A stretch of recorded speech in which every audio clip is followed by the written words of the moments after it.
Chapter 23. Read by Dennis Sayers. M.B. Dr. Seward's Diary, 3 October. The time seemed terribly long whilst we were waiting for the coming of Godalming and Quincey Morris. The professor tried to keep our minds active by using them all the time. I could see his beneficent purpose by the side glances which he threw from time to time at Harker. The poor fellow is overwhelmed in a misery that is appalling to see.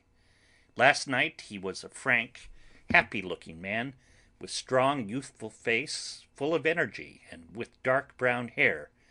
Today he is a drawn, haggard old man, whose white hair matches well with the hollow, burning eyes and grief-written lines of his face. His energy is still intact. In fact, he is like a living flame. This may yet be his salvation, for if all go well, it may tide him over the despairing period. He will then, in a kind of way, wake again to the realities of life. Poor fellow! I thought my own trouble was bad enough, but his... The professor knows this well enough, and is doing his best to keep his mind active. What he has been saying was, under the circumstances, of absorbing interest. So well as I can remember, here it is. I have studied over and over again, since they came into my hands, all the papers relating to this monster, and the more I have studied, the greater seems the necessity to utterly stamp him out. All through there are signs of his advance, not only of his power, but of his knowledge of it, as I learned from the researches of my friend Arminius of Budapest. He was in life a most wonderful man, soldier, statesman, and alchemist, which latter was the highest development of the science knowledge of his time. He had a mighty brain, a learning beyond compare, and a heart that knew no fear and no remorse. He dared even to attend the scholomance, and there was no branch of knowledge of his time that he did not essay. Well, in him the brain powers survived the physical death, although it would seem that memory was not all complete. In some faculties of mind he has been, and is, only a child.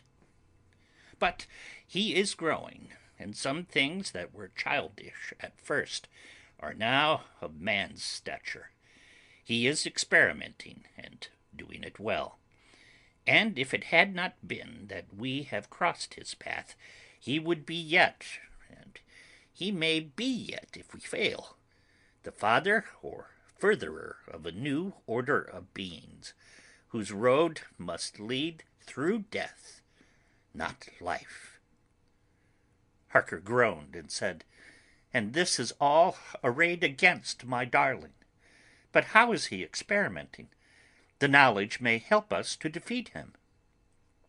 "He has all along, since his coming, been trying his power, slowly but surely. That big child brain of his is working. Well, for us it is as yet a child brain, for had he dared, at the first, to attempt certain things, he would long ago have been beyond our power.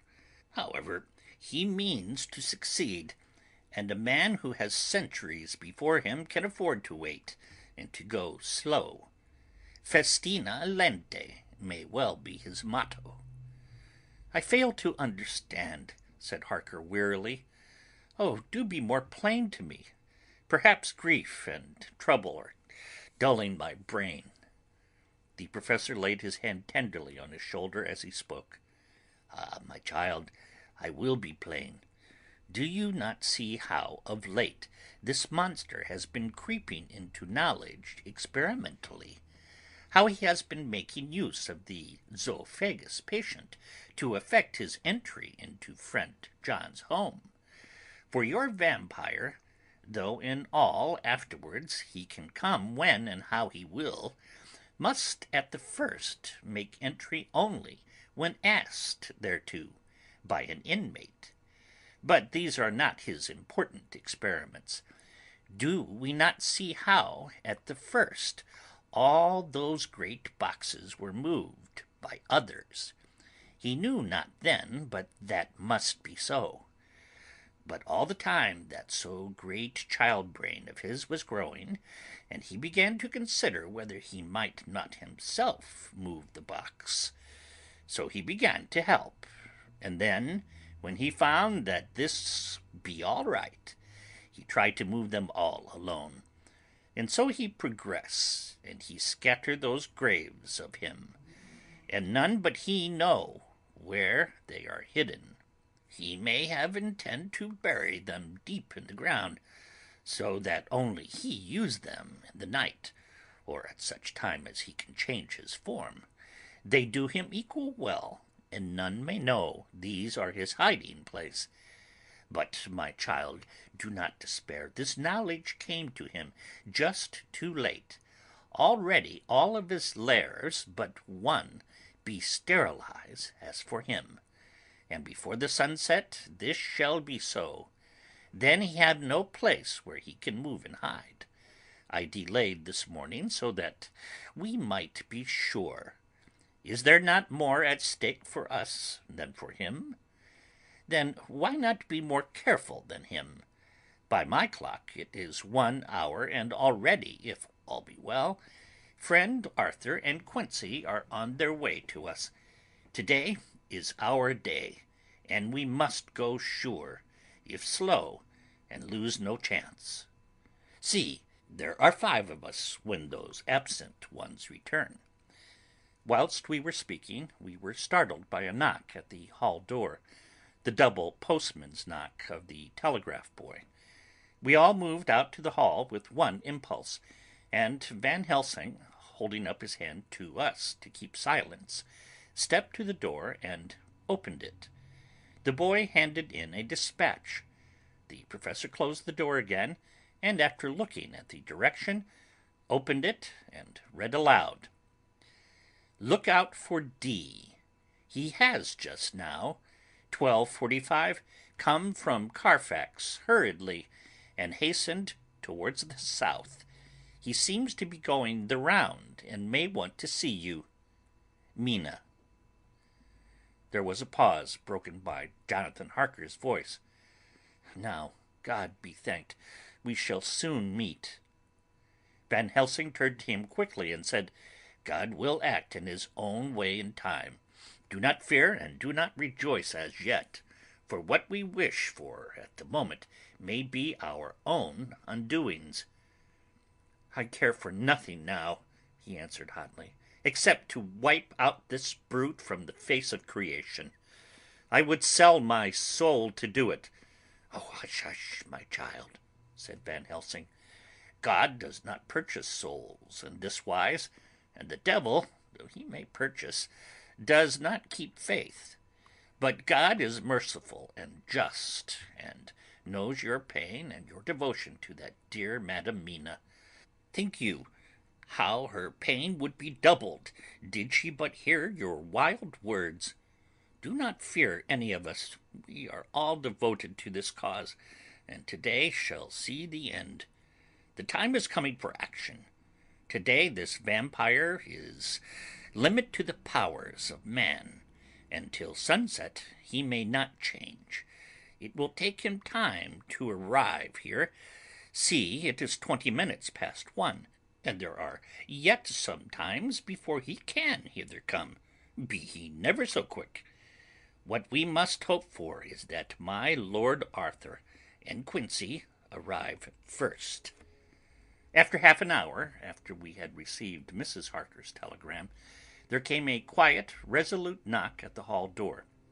It was just an ordinary knock, such as is given hourly by thousands of gentlemen, but it made the professor's heart and mine beat loudly. We looked at each other, and together moved out into the hall.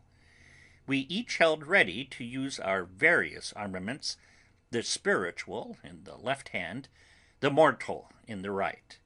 Van Helsing pulled back the latch, and holding the door half open, stood back, having both hands ready for action. The gladness of our hearts must have shone upon our faces when on the step, close to the door, we saw Lord Godalming and Quincey Morris. They came quickly in and closed the door behind them, the former saying as they moved along the hall, "It is all right. We found both places, 6 boxes in each, and we destroyed them all." "Destroyed?" asked the Professor. "For him." We were silent for a minute, and then Quincey said, "There's nothing to do but to wait here. If, however, he doesn't turn up by 5 o'clock, we must start off, for it won't do to leave Mrs. Harker alone after sunset." "He will be here before long now," said Van Helsing, who had been consulting his pocket-book. "Nota bene, in Madame's telegram he went south from Carfax. That means he went to cross the river, and he could only do so at slack of tide, which should be something before 1 o'clock. That he went south has a meaning for us. He is as yet only suspicious, and he went from Carfax first to the place where he would suspect interference least. You must have been at Bermondsey only a short time before him. That he is not here already shows that he went to Mile End next. This took him some time, for he would then have to be carried over the river in some way.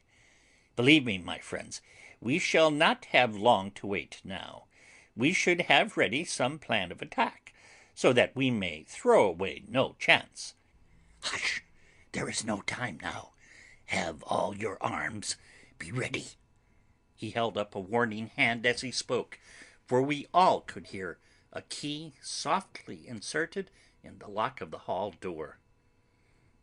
I could not but admire, even at such a moment, the way in which a dominant spirit asserted itself.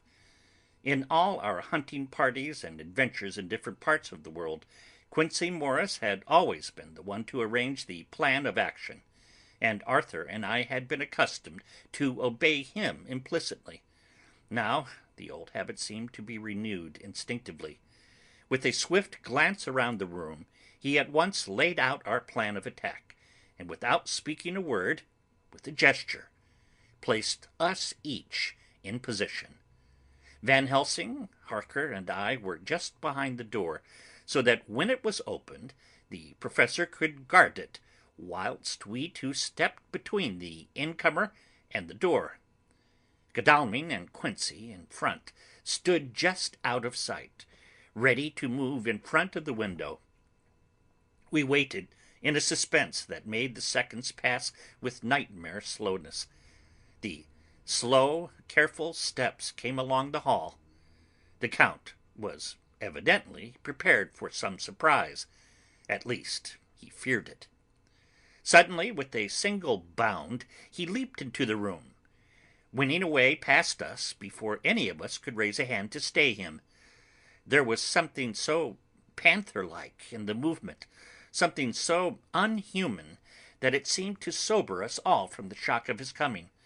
The first to act was Harker, who with a quick movement threw himself before the door, leading into the room in the front of the house. As the Count saw us, a horrible sort of snarl passed over his face, showing the eye-teeth long and pointed, but the evil smile as quickly passed into a cold stare of lion-like disdain.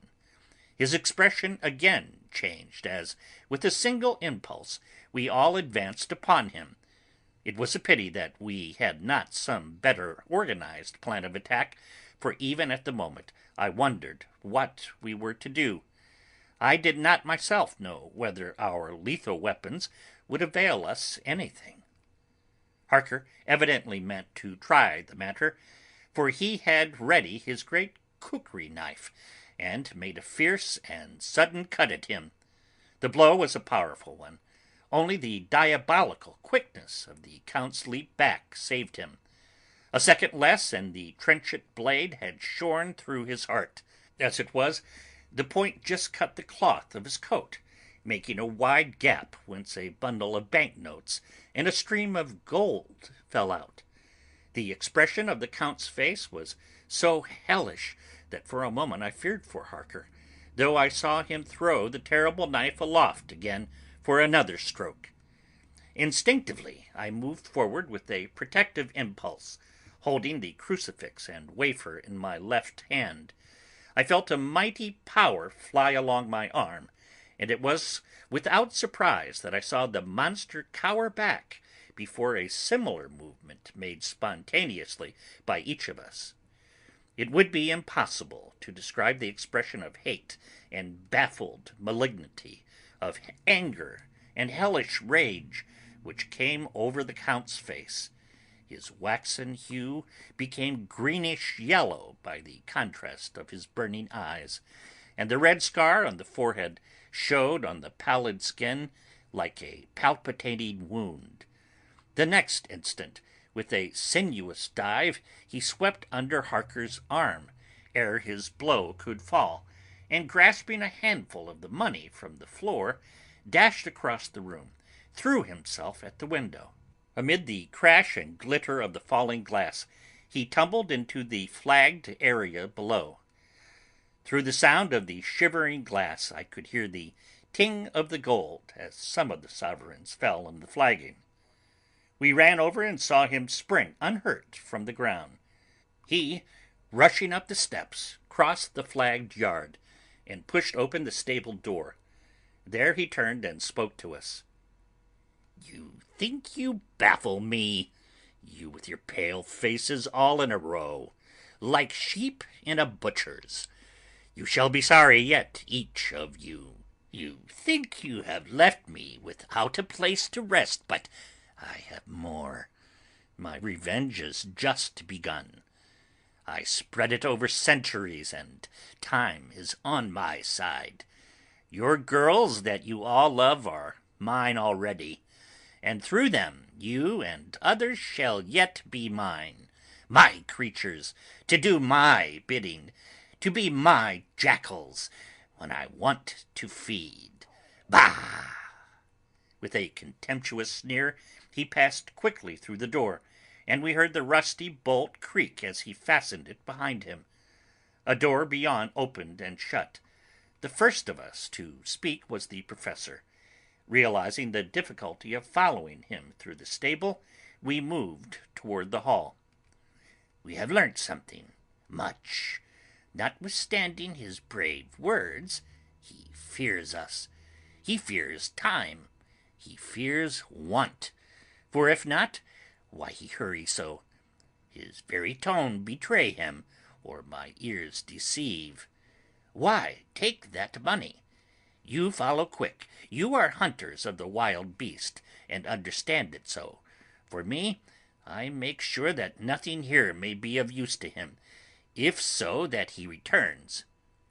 As he spoke, he put the money remaining in his pocket, took the title deeds in the bundle as Harker had left them, and swept the remaining things into the open fireplace, where he set fire to them with a match.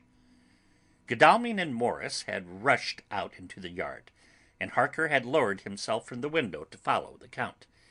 He had, however, bolted the stable door, and by the time they had forced it open, there was no sign of him.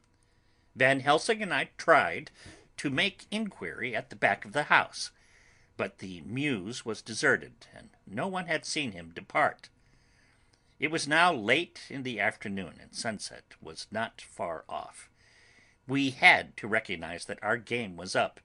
With heavy hearts we agreed with the Professor when he said, "Let us go back to Madam Mina. Poor dear Madam Mina. All we can do just now is done, and we can there, at least, protect her. But we need not despair. There is but one more earth box, and we must try to find it. When that is done, all may yet be well." I could see that he spoke as bravely as he could to comfort Harker. The poor fellow was quite broken down. Now and again he gave a low groan, which he could not suppress. He was thinking of his wife. With sad hearts we came back to the house, where we found Mrs. Harker waiting us, with an appearance of cheerfulness which did honor to her bravery and unselfishness.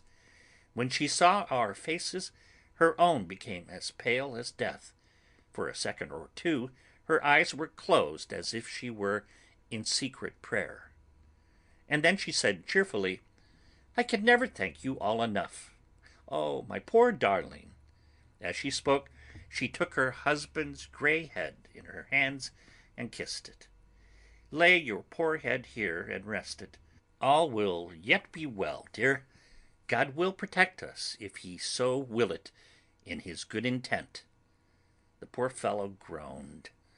There was no place for words in his sublime misery. We had a sort of perfunctory supper together, and I think it cheered us all up somewhat. It was, perhaps, the mere animal heat of food to hungry people, for none of us had eaten anything since breakfast, or the sense of companionship which may have helped us. But anyhow, we were all less miserable, and saw the morrow as not altogether without hope. True to our promise, we told Mrs. Harker everything which had passed, and although she grew snowy white at times when danger had seemed to threaten her husband, and red at others when his devotion to her was manifested, she listened bravely and with calmness. When we came to the part where Harker had rushed at the Count so recklessly, she clung to her husband's arm, and held it tight as though her clinging could protect him from any harm that might come. She said nothing, however, till the narration was all done, and matters had been brought up to the present time. Then, without letting go her husband's hand, she stood up amongst us and spoke. Oh, that I could give any idea of the scene, of that sweet, sweet, good woman, in all the radiant beauty of her youth and animation, with the red scar on her forehead, of which she was conscious, and which we saw with grinding of our teeth, remembering whence and how it came. Her loving kindness against our grim hate, her tender faith against all our fears and doubting, and we, knowing that so far as symbols went, she, with all her goodness and purity and faith, was outcast from God. "Jonathan," she said, and the words sounded like music on her lips, it was so full of love and tenderness. "Jonathan, dear, and you all my true, true friends, I want you to bear something in mind through all this dreadful time.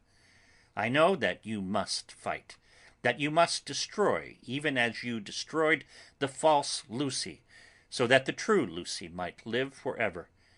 But it is not a work of hate. That poor soul who has wrought all his misery is the saddest case of all.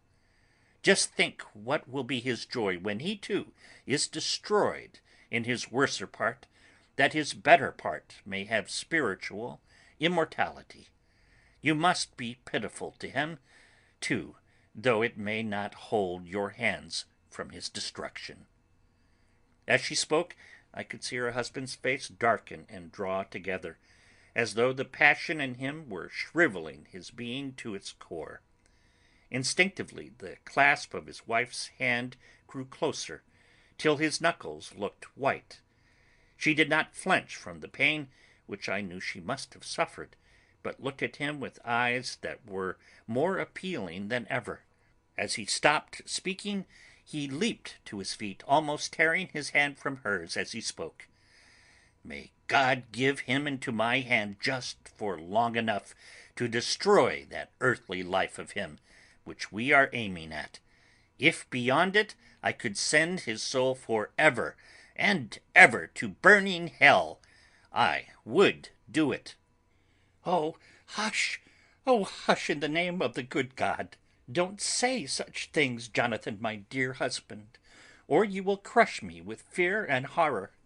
Just think, my dear, I have been thinking all this long, long day of it, that perhaps some day I too may need such pity, and that some other like you, and with equal cause for anger, may deny it to me. Oh, my husband, indeed, I would have spared you such a thought had there been another way.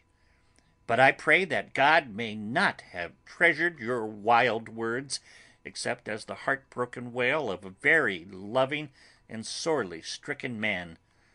Oh, God, let these poor white hairs go in evidence of what he has suffered, who all his life has done no wrong, and on whom so many sorrows have come.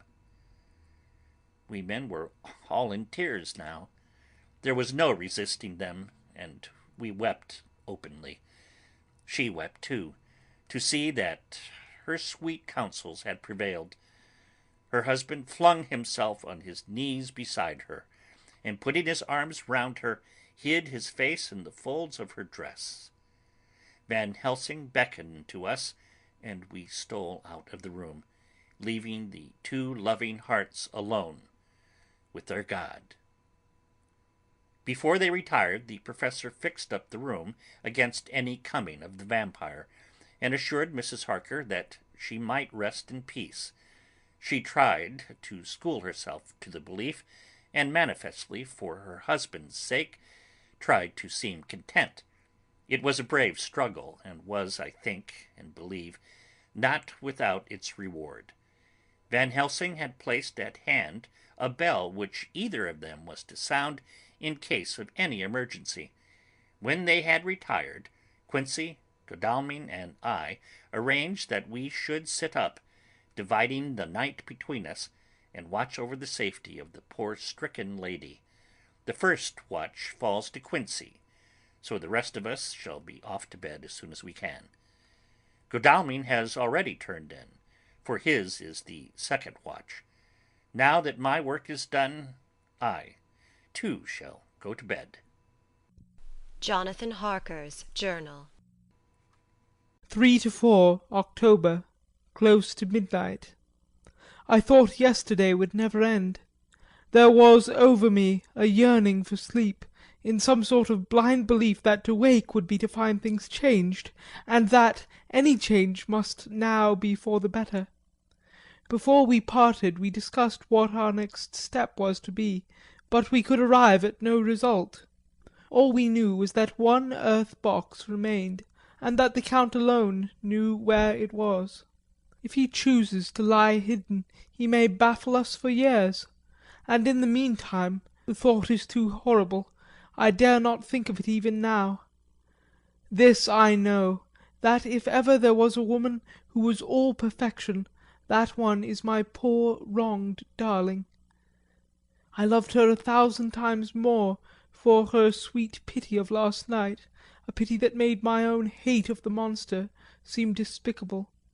Surely God will not permit the world to be poorer by the loss of such a creature.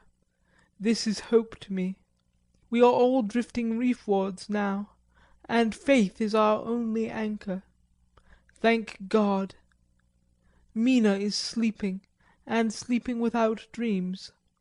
I fear what her dreams might be like, with such terrible memories to ground them in.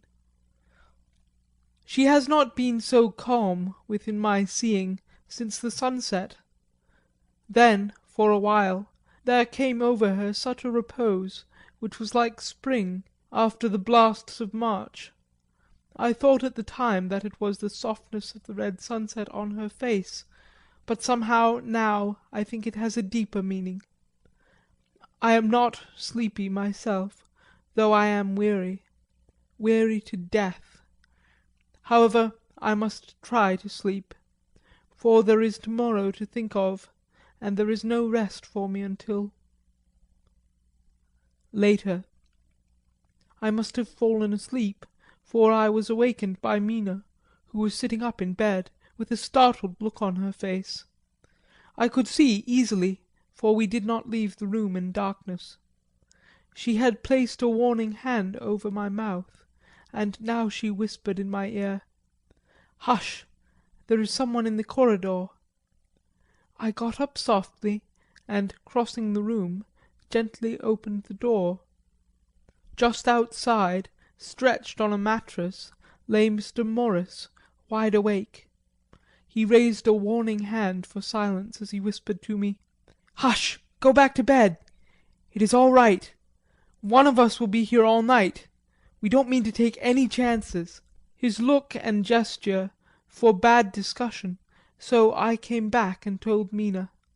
She sighed, and positively a shadow of a smile stole over her poor, pale face as she put her arms round me and said softly, "Oh, thank God for good, brave men." With a sigh, she sank back again to sleep. I write this now as I am not sleepy, though I must try again.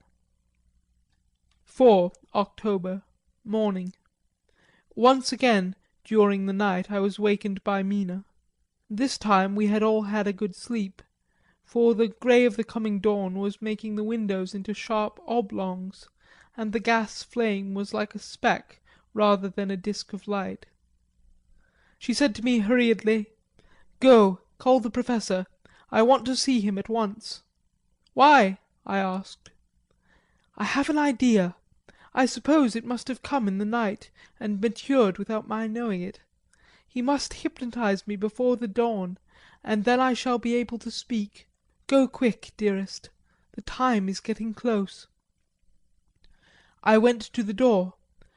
Dr. Seward was resting on the mattress, and, seeing me, he sprang to his feet. "Is anything wrong?" he asked in alarm. "No," I replied, "but Mina wants to see Dr. Van Helsing at once." "I will go," he said, and hurried into the Professor's room.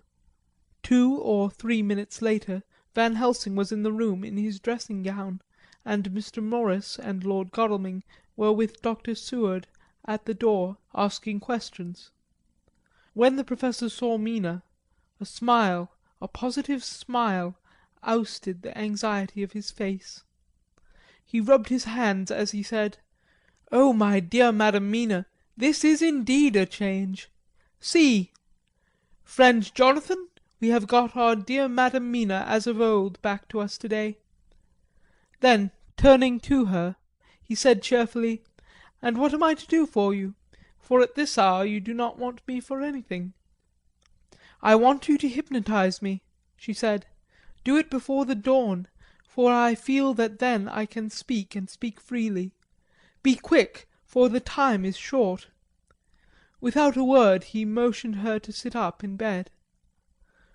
Looking fixedly at her, he commenced to make passes in front of her, from over the top of her head, downward, with each hand in turn. Mina gazed at him fixedly for a few minutes, during which my own heart beat like a trip hammer, for I felt that some crisis was at hand. Gradually her eyes closed, and she sat stock still. Only by the gentle heaving of her bosom could one know that she was alive. The Professor made a few more passes, and then stopped, and I could see that his forehead was covered with great beads of perspiration. Mina opened her eyes, but she did not seem the same woman. There was a far-away look in her eyes, and her voice had a sad dreaminess which was new to me. Raising his hand to impose silence, the Professor motioned to me to bring the others in. They came on tiptoe, closing the door behind them, and stood at the foot of the bed, looking on. Mina appeared not to see them. The stillness was broken by Van Helsing's voice speaking in a low, level tone which would not break the current of her thoughts. "Where are you?" The answer came in a neutral way. "I do not know. Sleep has no place it can call its own." For several minutes there was silence. Mina sat rigid, and the Professor stood staring at her fixedly. The rest of us hardly dared to breathe. The room was growing lighter. Without taking his eyes from Mina's face, Dr. Van Helsing motioned to me to pull up the blind. I did so, and the day seemed just upon us. A red streak shot up, and a rosy light seemed to diffuse itself through the room. On the instant the Professor spoke again. "Where are you now?" The answer came dreamily, but with intention. It were as though she were interpreting something. I have heard her use the same tone when reading her shorthand notes. I do not know. It is all strange to me. "What can you see?" "I can see nothing. It is all dark." "What do you hear?" I could detect the strain in the Professor's patient voice. "The lapping of water. It is gurgling by, and little waves leap. I can hear them on the outside." "Then you are on a ship?" We all looked at each other, trying to glean something, each from the other. We were afraid to think. The answer came quick. "Oh, yes." "What else do you hear?" "The sound of men stamping overhead as they run about. There is the creaking of a chain, and the loud tinkle as the check of the capstan falls into the ratchet." "What are you doing?" "I am still. Oh, so still. It is like death." The voice faded away into a deep breath as of one sleeping, and the open eyes closed again. By this time the sun had risen, and we were all in the full light of day. Dr. Van Helsing placed his hands on Mina's shoulders and laid her head down softly on her pillow. She lay like a sleeping child for a few moments, and then, with a long sigh, awoke and stared in wonder to see us all around her. "Have I been talking in my sleep?" was all she said. She seemed, however, to know the situation without telling, though she was eager to know what she had said. The Professor repeated the conversation, and she said: "Then there is not a moment to lose. It may not be yet too late." Mr. Morris and Lord Godalming started for the door, but the Professor's calm voice called them back. "That ship, wherever it was weighing anchor at the moment in your so great port of London. Which of them is it that you seek? God be thanked that we have once again a clue, though whither it may lead us we know not. We have been blind somewhat, blind after the manner of men. Since we can look back we see what we might have been seeing forward, if we had been able to see what we might have seen. Alas, but that sentence is a puddle, is it not? We can know now what was in the Count's mind when he seized that money, though Jonathan's so fierce knife put him in the danger that even he dread. He meant escape. Hear me! Escape! He saw that with but one earth box left, and a pack of men following like dogs after a fox, this London was no place for him. He have take his last earth box on board a ship, and he leave the land. He think to escape, but no, we follow him. Tally ho, as friend Arthur would say when he put on his red frock. Our old fox is wily, oh, so wily, and we must follow with wile. I too am wily, and I think his mind in a little while. In meantime we may rest and in peace, for there are between us which he do not want to pass, and which he could not if he would, unless the ship were to touch the land, and then only at full or slack tide. See, and the sun is just rose, and all day to sunset is us.